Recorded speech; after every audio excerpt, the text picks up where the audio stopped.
Marks and Spencer have got lovely little red dresses, or there's Oasis, all those kind of shops, and they're all in Blackpool. 30, 40 pounds. But do have this element of surprise, the element of surprise. To George Dawes and say, what are the scores? George Dawes! Mark has 5, Ulrike has 4. Conclusive evidence that hemp clothing is indeed a gateway fabric that leads to more expensive designer fabrics. And now to Sarasota, who's in northern New Mexico, reporting on the latest environmental crises. Sarah? Thanks, Katerina.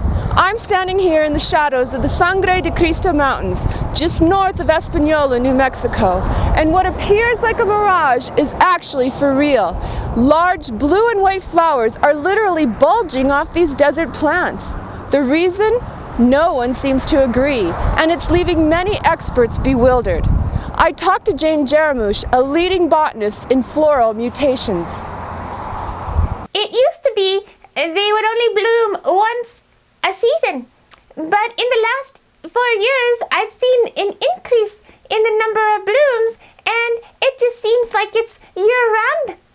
Coctice Opuntia acantucarpa, or sometimes called a Cholla cactus, is the largest cactus group with 360 varieties. It's called a variable species because it often crossbreeds with other chollas to create colorful blooms on otherwise totally ugly plants. We're seeing these blue and white blossoms literally billowing from the plants.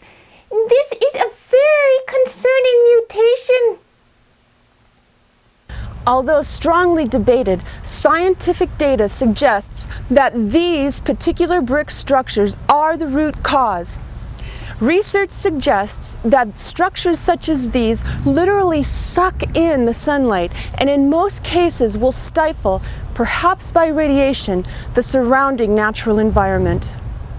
It's not conclusive that these structures are producing the mutations, but many of my colleagues do agree that the high level of radiation in the area, certainly due to the sun and not the Los Alamos National Laboratories, of course not, is to blame for these rapid mutations. As more mutations are being documented from around the state, many plant experts fear that current environmental conditions may well push other plants towards unpredictable and unusual evolutionary changes. If it's got flowers, it's gonna bloom. Honey fern, otherwise known as pepper, is an expert in the world of cactus. Before, we found that the Cholla cactus needed 13 hours of uninterrupted darkness to set its buds. But now, we're finding its forms as flower buds in just a matter of hours, with a higher rate of blossoming on Sunday afternoons. Just as mutation rates are on the rise, so are the theories. Opposition groups are calling for an investigation. You know, I don't believe a word they're saying. It's just another one of those governmental, patriarchal games that they play with us. And it's actually our imperialistic, expansionistic culture that's really gotten us into this. How much more do we really need to conquer? Other groups have associated these plant mutations to an immense crisis devastating the center of postmodern life. If we don't get our collective senses together soon, our social structure will be devoid of any truly meaningful choices. It is imperative that we rise out of this social contract based on a superficial image-conscious framework, which is accepted by most as reality. And so for now, the conclusion is inconclusive, as scientists, gardeners, and philosophers battle it out here on the desert plateau. Back to you, Katerina. Thank you for that lovely report, Sarah.